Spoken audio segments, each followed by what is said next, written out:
السلام علیکم ناظرین، کشمیر ڈیجیٹل کے ساتھ میں ہوں سید شبیر حسین شاہ، اور میرے ساتھ آج میرے مہمان موجود ہیں راجہ آفتاب صدیق صاحب، جو پیشے کے لحاظ سے وکیل ہیں لیکن سوشل ایکٹیوسٹ بھی ہیں،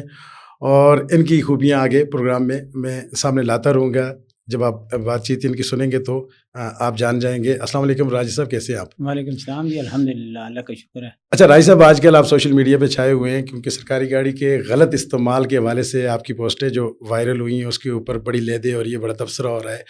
میں آپ سے آپ کی بڑی ورکنگ بھی ہے اس کے اوپر، تو میں آپ سے یہ جاننا چاہوں گا کہ سرکاری گاڑی کا ہم یہ سن رہے ہیں کہ استعمال جو ہے وہ جائز ہے، ناجائز ہے، استحقاق ہے اور نہیں ہے، یہی بحثیں چل رہی ہیں۔ تو مجھے بتائیں کہ سرکاری گاڑی کا استعمال کس حد تک کب جائز ہے اور کب ناجائز ہو جاتا ہے؟ کتنا استحقاق ایک سرکاری ملازم کے پاس ہے اور کب اس کے پاس استحقاق نہیں ہے گاڑی کے استعمال کا؟ یہ ذرا ہمارے ناظرین کو آپ بتا دیں۔ سرکاری گاڑی کے استعمال کے استحقاق مطلب کہ ان کے پاس استعمال کر سکتے ہیں یا نہیں کر سکتے، اس کے حوالے سے باقاعدہ گورنمنٹ نے رولز بنائے ہوئے ہیں 1977 میں، جس کے اندر انہوں نے وہیکل مینٹیننس اینڈ یوز جو ہے نا وہ رولز ہیں، اس کے اندر ساری چیزیں جو وہ کلیئر اس میں ڈیفائن کی گئی ہیں کہ کس صورت میں ایک جو آفیسر ہے یا کوئی بھی سرکاری اہلکار ہے وہ گاڑی یوز کر سکتا ہے اور کس صورت میں وہ گاڑی یوز نہیں کر سکتا۔ بنیادی طور پہ جو آفیشیل گاڑیاں ہوتی ہیں، سرکاری گاڑیاں ہوتی ہیں، ان کو آفیشیل یوز کے لیے ان کو استعمال میں لایا جا سکتا ہے۔ تو پرسنل یوز کے حوالے سے بھی ہلکا سا ان کو وہاں پہ ایج حاصل ہے، لیکن وہ ایج معمولی سا ہے، مطلب کہ اس میں آپ کو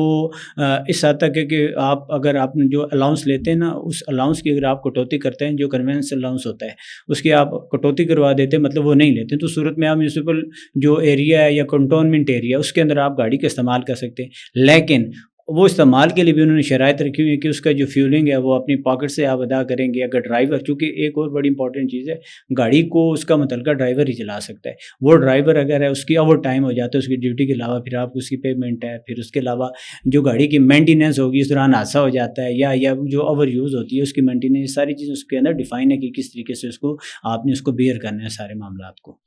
تو مجھے بتائیں، یہ جو ہمیں گاڑیاں اکثر نظر آتی ہیں نا، ہم پکنک اسپاٹ پہ ہم دیکھتے ہیں وہاں پہ گاڑی موجود ہے، اسکول کے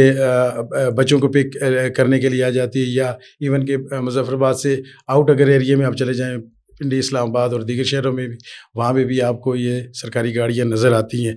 تو یہ جائز ہوتی ہیں اس حوالے سے؟ اگر اس تناظر سے دیکھا جائے تو یہ جائز ہوتی ہے چھٹی والے دن، اگر عید والے دن یا دیگر خریداری کے لیے اور دیگر چھوٹے موٹے جو کام، جو گھریلو جو کام ہیں اس کے لیے استعمال میں لائی جا سکتی ہے؟ یہ انلیگل ہے، اس لیے کہ میونسپل کارپوریشن یا میونسپل کا جو ایریا یا کنٹونمنٹ ایریا، اس سے باہر گاڑی چلے گی۔ ہاں، اگر آپ نے جو آپ کا امیجیٹ باس ہے، جس کی ذمہ داری ہے، جو حاکم بالا ہے، اس سے آپ نے باقاعدہ پرمیشن لی ہے، اس کا ایک طریقہ کار ہے، پروفارما بننا ہوتا ہے، اس پروفارمے کے اوپر آپ نے اس کی پرمیشن لی ہے، اس دوران اس کی جو اس کی فیولنگ ہے اس کے حوالے سے بھی اس میں مینشن ہے، آپ نے پاس سے کی ہے، پھر اس کے بعد مینٹیننس ہے، پھر آپ ڈرائیور کے بغیر، وہ میں نے پہلے بات کی ہے، ڈرائیور کے بغیر اگر آپ گاڑی لے کے گئے ہیں تو وہ پھر تو آپ لے کے نہیں جا سکتے، اور اگر آپ کے ساتھ ڈرائیور گیا وہ چھٹی والے دن گیا ہوا ہے، چونکہ وہ بھی 9 to 5 اس کا ملازم ہوگا، یا 8 سے 4 کا ہوگا، یا 8 سے 3 تک کئی ملازم ہے نا، فل ٹائم 24 آور کا ملازم ڈرائیور بھی نہیں ہوتا ہے، تو وہ جو اوور اس کا ٹائم ہوگا وہ آپ نے اپنی جیب سے دیا، اس کے آنے جانے کے معاملات آپ نے اس کی مطلب رہائش کے وہ آپ نے پاس سے کیے ہیں، اس کا ایک طریقہ کار پروسیجر اس کے تحت کر رہے ہیں، پھر تو ٹھیک ہے۔ تو اگر آپ وہ چیزیں بھی گورنمنٹ کے کھاتے میں ڈال رہے ہیں، اس کے آپ نقلی جعلی TADA بنا لیتے ہیں، باقی چیزیں کر لیتے ہیں، اور پھر وہ سارا ذمہ داری بھی گورنمنٹ کے کھاتے میں جو سرکاری خزانے اس کے اوپر ڈالتے ہوئے، یہ تو اچھا مجھے یہ بتائیں کہ سرکاری جو ملازم ہے، گیٹ 20 کا ایک ملازم ہے، اس کے استحقاق کے بارے میں مجھے بتائیں، کتنی گاڑیاں رکھنے کا وہ ہے کہ وہ کتنی گاڑیاں وہ اپنے پاس رکھ سکتا ہے؟ یہ ایک گاڑی کا ہے، یہ وہی بات ہے، اسکیل 19 20 21 22 ایک گاڑی کا ان کے پاس، اس کے اندر ان کی صرف CC جو ہے نا، اس کی پاور کتنی ہوگی وہ ڈیفائن کر دی گئی ہے کہ اتنا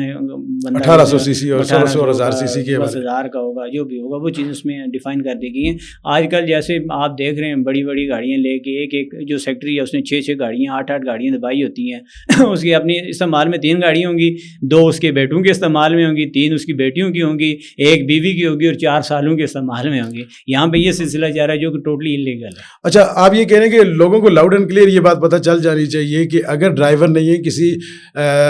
جو ہمارے صاحب ہیں ان کی شہزادی یا شہزادہ اگر وہ گاڑی لے کے جا رہا ہے، مارکیٹ میں پھیر رہا ہے، تو وہ ٹوٹلی انلیگل ہے۔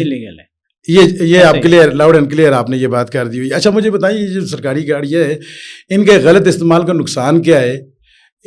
کیا مطلب ہمیں ہم جو عام آدمی ہے اس کو کیا نقصان پہنچ رہا ہے اس سے؟ اس سے پہلے میں آپ کو بات بتاؤں کہ آپ نے جو شہزادوں کا باقیوں کی بات کی، آپ اسپیشلی یہاں پہ آپ کو پتہ ہے ہم بات کرتے ہیں مظفر آباد شہر کی، اگر بات کر لیں پورے ریاست میں یہ سین ہے جہاں پہ اسکولس ہیں موجود ہیں، آپ چھٹی ٹائم یا صبح کے ٹائم چلے جائیں، آپ کو اسکولس کے جو ہے باہر آپ کو سرکاری گاڑیوں کا ڈھیر لگا آپ کو ملے گا ٹوٹلی. جہاں دیکھیں وہ پک اینڈ ڈراپ کے اوپر لگی ہوتی ہے. پھر شام کو اکیڈمیز میں بھی ان کا یہی حال ہوتا ہے، وہ بچوں کو لانا لے جانا اور چھوڑنے اس کے اوپر وہ لگی ہوتی ہیں. پھر اس کے علاوہ مارکیٹ میں دیکھیں جو صاحب ہیں بیگم صاحب ہیں وہ بھی گئی ہوں گی، وہ گاڑیاں لے کے گئی ہوں گی، مطلب کہ غلط پارکنگ کر کے انہوں نے پورا راستہ بھی بند کیا ہوگا. اور پھر اس کے علاوہ سرکاری جو ہے وہ گاڑی لے کے گئی ہوں گی اور اس کے اوپر وہ اپنی شاپنگ اور باقی چیزیں بھی کر رہے ہوں گے. اب میں آتا ہوں آپ کے سوال کی طرف کہ اس کا جو ہے وہ ہمیں کیا نقصان ہے یا عام عوام کو کیا نقصان ہے. یہ سارا ہمارے ٹیکسیز ہیں. اب اچھا یہ بھی ایک ڈبیٹ ہے جو ٹیکسیز والی ہے، یہ بھی ایک ڈبیٹ ہے. وہ ہم کہیں پوسٹ کرتے ہیں، اس کے نیچے بھی سرکاری ملازمین کی حاضری ہو جاتی ہے. اب یہ جاری رکھیں، میں یہ آپ سے اس کو آگے چل کے چلیں بات کرتے ہیں. فی الحال اس کے اوپر رہتے ہیں کہ اس کا ہمیں کیا نقصان ہے. دیکھیں وہ ہمارے ٹیکسیز مین یہ نہیں ہم ضروری ہے انکم ٹیکس ہر بندہ بعض اوقات مطلب جو غریب آدمی ہے جو لمٹ میں نہیں آتا وہ تو نہیں جمع کراتا، جو اس لمٹ میں آ رہا ہے وہ تو انکم ٹیکس بھی دے رہا ہے. اب یہ ہے کہ اس کے باوجود جو عام شہری ہے، جو عام بندہ ہے، وہ ماچس کی ڈبیا سے لے کے جتنی بھی چیز خریدتا ہے اس کے اوپر باقاعدہ ٹیکس پے کر رہتا ہے، اور وہ ٹیکس جا رہا ہوتا ہے خزانے کے اندر، اور وہ خزانہ جو ہے وہ ان عللوں تللوں کے اوپر استعمال ہو جاتا ہے. کہیں پہ فیولنگ سرکاری کھاتے میں، کہیں گاڑی کی مینٹیننس سرکاری کھاتے میں، کہیں ڈرائیور کا TAD ہے سرکاری کھاتے میں، مطلب اسی خزانے سے پورا ہو رہا ہے. تو وہ ڈائریکٹلی ہمارے یہ جو پیسہ یہاں پہ ان کو دیا جا رہا ہے مینٹیننس کے نام کے اوپر، وہ خالی مینٹیننس نہیں ہوتی ہے. ابھی آپ نے کتنی گاڑیوں کا دیکھا ہے، گاڑی پوری آپ اوور آل اس کی ریکنڈیشننگ کروا لیں وہ زیادہ 6 لاکھ 8 لاکھ کی بنے گی. یہاں پہ 36 لاکھ 38 50 لاکھ روپیہ اس کا کلیم کیا جاتا ہے، جو کہ آپ بھی سمجھتے ہیں کہ اتنا ممکن ہی نہیں ہے کہ اتنے میں تو آپ نئی گاڑی لے کے آ جائیں. اگر پرانی آپ 8 گاڑیاں ٹھیک رہیں تو وہ ٹھیک ہو جاتی ہیں. تو یہ سارا جو اس کے اوپر پیسہ لگتا ہے خزانے سے لگتا ہے، اور یہ وہی خزانہ ہے کہ اندر وہی پیسہ ہے جو عوام کی فلاح و بہبود کے اوپر خرچ ہونا ہے. تو وہ پیسہ بجائے عوام کی فلاح و بہبود، دیکھیں یہاں آپ CMI چلے جائیں یا جتنی بھی ہاسپٹل سرکاری گورنمنٹ ہاسپٹلس ہے آپ وہاں چلے جائیں، لوگوں کو میڈیسن نہیں مل رہی ہیں، ٹھیک ہے، ادویات کا نام نہیں ہے. اسی طرح وہ دیگر کتنی سکولز ہیں جی، اس وقت 300-400-500 سکولز ایسے ہیں جن کے ایگزیکٹ فگر تو میرے پاس ابھی موجود نہیں، مور دین 300 سکولز ایسے ہیں جو ابھی تک کنسٹرکٹ ہی نہیں ہوئے. بچے باہر بیٹھے ہوتے ہیں، ان کے پاس ابھی ہم لاسٹ یہاں پہ چونکہ ڈسٹریبیوشن وغیرہ بکس کی کرنے گئے، یہاں شہر کے اندر 2 سکولز ہم نے دیکھے جن کے اوپر سے چھتوں کی اور بچوں کو ایک ایک کمرے میں بٹھایا ہوا ہے، 50 60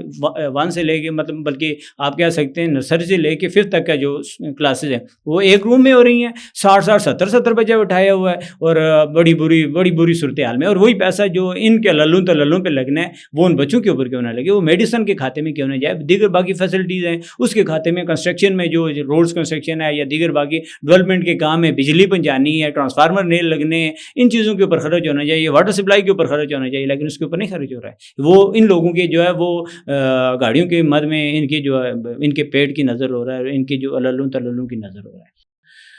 عموماً یہ کہا جاتا ہے کہ عام جو لوگ ہیں، عام جو شہری ہیں وہ ٹیکس پے نہیں کرتے. آفتاب صاحب کی آپ نے گفتگو سنی، ایک ماچس کی ڈبیا سے لے کر بڑی سے بڑی چیز خریداری پر بھی جو عام لوگ ہیں وہ ٹیکس دیتے ہیں، اور یہ ٹیکس حکومت کے خزانے میں جمع ہوتا ہے جس سے عوام کے فلاح و بہبود کے کام کیے جاتے ہیں. آپ بھی اپنا محاسبہ کریں اور اپنے جن لوگوں کو آپ نے منتخب کیا ہوا ہے ان کا محاسبہ کریں. اگلے پروگرام تک ہمیں اجازت دیں. اللہ حافظ.